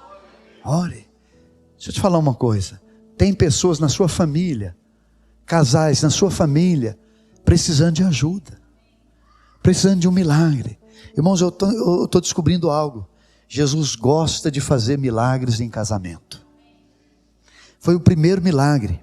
que ele fez do seu ministério. A palavra de Deus diz que ele manifestou a sua glória. Preste atenção. E a Bíblia diz que os discípulos passaram a crer nele. Bom, então eles já estavam andando há algum tempo com Jesus, mas não estavam crendo. Mas ao ver o milagre em um casamento, eles passaram a crer. E a palavra diz que foi ali onde a glória de Deus se manifestou, porque família é a vontade de Deus. Posso ouvir um amém? Porque casamento é a vontade de Deus. Irmãos, podemos treinar aqui nessa igreja 5 casais, bem treinados, só para evangelizar casais, só para operar milagre nas famílias. Sim ou não? Esse é o primeiro desafio que nós temos nesses dias. Cuidar dos casamentos, dizer não ao divórcio, dizer olha, Deus opera, Deus salva, Deus transforma. Nós estamos agora diante de uma situação de um casal que está sendo restaurado, 25 anos de casamento, se separaram, o divórcio arrebentou com os filhos, o filho se envolveu com droga, o diabo fez uma farofa, agora Deus está restaurando. E essa semana recebemos a notícia que agora eles vão se unir de novo, debaixo do mesmo teto. Os filhos estão impressionados com o que Deus está fazendo. As coisas estão acontecendo porque Deus ama fazer milagre nos casamentos. Esse é um campo que nós temos a explorar nessa cidade. Você tem pessoas em crise hoje na família, em todos os lugares, amados. Jesus escolheu um casamento como o lugar onde ele faria o primeiro milagre, onde ele manifestaria a sua glória. Capítulo 3, vai para a sua Bíblia, capítulo 3 do Evangelho de João. A partir do versículo 1 diz assim: havia entre os fariseus um homem chamado Nicodemos, um dos principais dos judeus. Este de noite foi ter com Jesus e lhe disse: Rabi, sabemos que és mestre vindo da parte de Deus, porque ninguém pode fazer os sinais que tu fazes se Deus não estiver com ele. A isso respondeu Jesus: em verdade te digo, se alguém não nascer de novo, não pode ver o reino de Deus. Verso 4, perguntou Nicodemos: como pode um homem nascer sendo velho? Pode porventura voltar ao ventre materno e nascer segunda vez? Respondeu Jesus: em verdade te digo, quem não nascer da água e do Espírito não pode entrar no reino de Deus. Verso 6, o que é nascido da carne é carne, o que é nascido do Espírito é Espírito. Não te admires de eu te disser, importa-vos nascer de novo. O vento sopra onde quer, ouves a sua voz, mas não sabe de onde vem, nem para onde vai. Assim é todo o que é nascido do Espírito. Eu preciso correr por causa do tempo. Segundo cenário que nós temos aqui: um homem religioso, um homem com muito conhecimento de religião, sem salvação. Olhe para mim, amados. A cidade de vocês está cheia de Nicodemos. Goiânia está cheia de Nicodemos. Gente que tem teologia na cabeça, gente que tem religião, que tem filosofia religiosa, mas não é salva. Gente que cresceu no lar ouvindo falar de Deus, que pede bênção para o pai, que pede bênção para a mãe, que cresceu no ambiente religioso, mas não é salvo. Era o caso de Nicodemos. Nicodemos era um mestre entre os fariseus. Amados, Nicodemos com 12 anos de idade já sabia os 5 primeiros livros da Bíblia de cor. Nicodemos era um Talmud. Talmud era algumas crianças que sobressaía. Na sua idade de 12 anos, ele sobressaía aos seus coleguinhas. Então essas crianças eram separadas para ser o mestre da lei.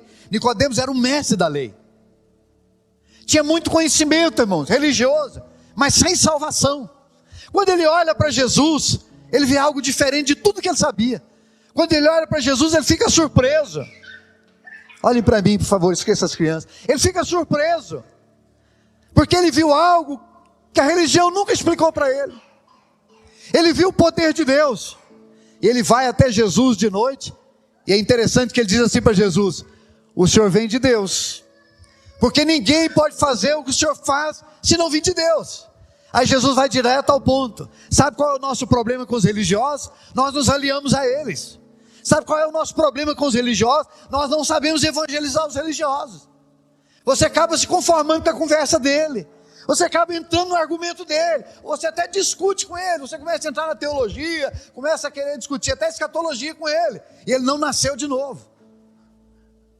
Quando eu pastoreava no interior, chegou um empresário na minha porta, um dos donos da New Holland no Brasil. Ele relacionava com uma moça na cidade, uma moça muito bonita, que frequentava um grupo familiar na minha casa. E ela percebeu que aquele jovem, ele cresceu dentro da religião, tinha conhecimento da religião, mas não era salvo. E ela mandou ele um dia lá em casa. Eu tinha um escritório no fundo da minha garagem, assim, de forma que eu vi o portão. De repente parou aquele carrão de luxo na porta, ele desceu, se identificou, foi até a minha mesa, sentou, disse: eu sou o fulano, sou o dono da empresa tal, estou namorando com a moça da sua igreja, pretendo me casar com ela. E ela disse que eu precisava vir aqui para o senhor me explicar sobre novo nascimento. Eu preguei exatamente esse texto para ele.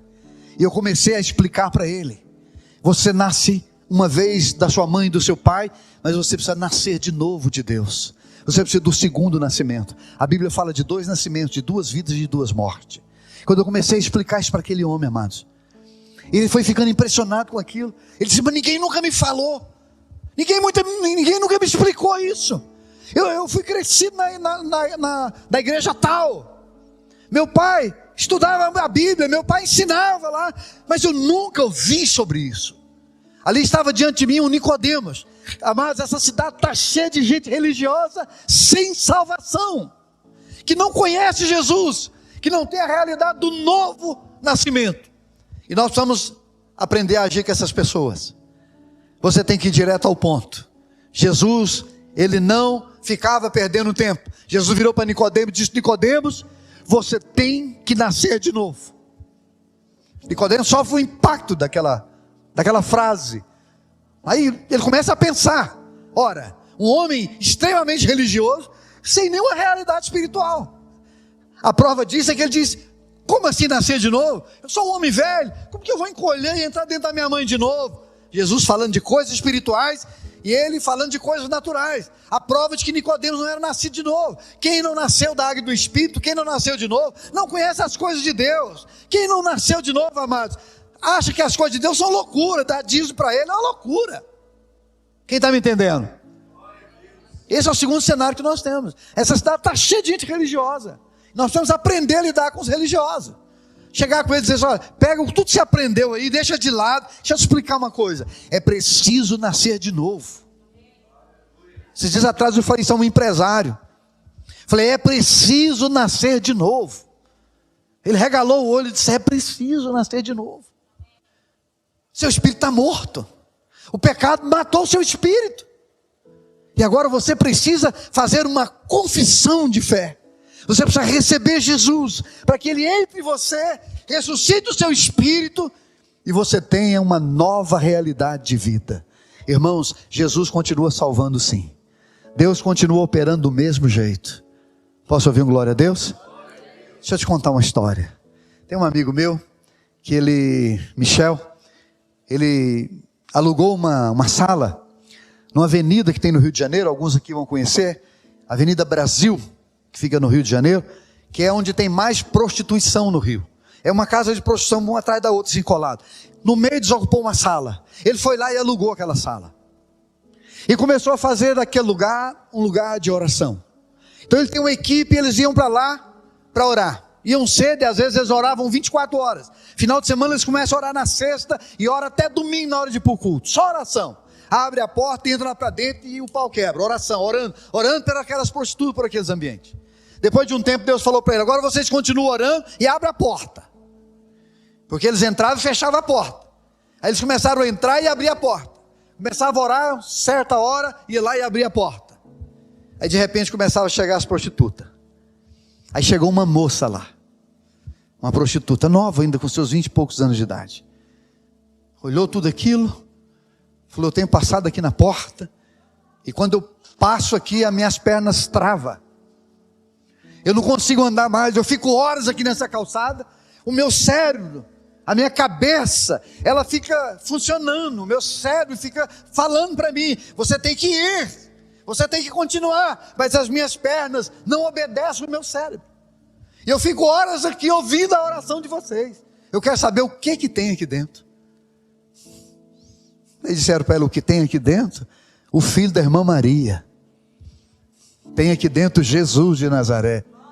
Irmãos, aquela moça entregou a vida dela para Jesus. Você quer saber da obra que Deus fez na vida dela? Hoje ela é a líder da casa de oração lá. E ela já ganhou centenas de prostitutas para Jesus. Se você vê essa moça, irmãos, fazer uma oração no microfone, você fica cheio do Espírito Santo. Só dela orar, você arrepia todo. Meu Deus, que graça tem naquela moça, que poder tem naquela moça, transformada. Você vê o testemunho dela, irmãos, é um negócio impactante. Entrou na prostituição com seus 16 anos de idade, influenciada pela mãe, que viveu a vida inteira como prostituta. E agora virou pastora de prostitutas na Avenida Brasil. Que transformação na vida daquela moça. Jesus vai direto ao ponto, Nicodemos, se você não nascer de novo, você não pode ver o reino. Mas se você não nascer da água e do Espírito, você não pode entrar. Amados, essa cidade está cheia de Nicodemos, gente que até tem alguma informação a respeito de Jesus, mas não é salva, não vai entrar no reino. E a gente não sabe lidar com esse povo. A gente não faz como Jesus. Amigo, tem que nascer de novo. Tem uma nova vida, que quando você entrar nela, você não quer mais o pecado. Quando você entrar nela, você não quer mais esse mundo. Quando você entrar nela, irmãos, Nicodemo foi salvo. Posso ouvir um amém? Foi salvo, né? Esse é o segundo tipo de gente que nós vamos encontrar na sociedade hoje. Gente religiosa não salva. Interessante é que Nicodemos, ele era extremamente religioso. Ele tinha conhecimento, mas ele não tinha realidade.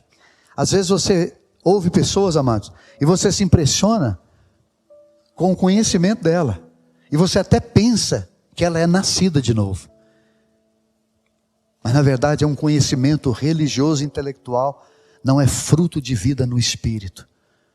Não é que ela conheceu o Senhor, porque todo aquele que conhece o Senhor, entra nele a alegria da salvação. Quem recebe essa palavra? No capítulo 4 termina agora, você tem uma mulher com sede, já estava no 6º marido. Jesus desvia o seu caminho e para na beira de um poço, e pede para aquela mulher uma água, e oferece uma água para ela. A água que Jesus oferece para ela, Jesus oferece assim: a água que eu tenho para te dar, você nunca mais terá sede. Ela diz para Jesus: então me dá dessa água, para que eu não tenha que vir aqui nesse poço, para que eu não tenha que vir aqui nesse poço, para que eu ficar livre do trabalho, e para que eu não tenha mais sede. Jesus olha para aquela mulher e diz assim: chame o teu marido.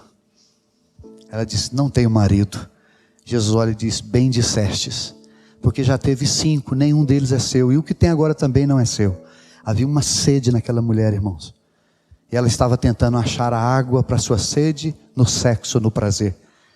Mas quando ela encontra Jesus, Jesus mata a sede daquela mulher, e ela se torna a primeira missionária da história do cristianismo. Essa mulher vai à cidade dela, fala que encontrou o Messias, encontrou a vida. A palavra de Deus diz que uma multidão veio conhecer Jesus e encontrar Jesus. Quem recebe essa palavra dá glória a Deus.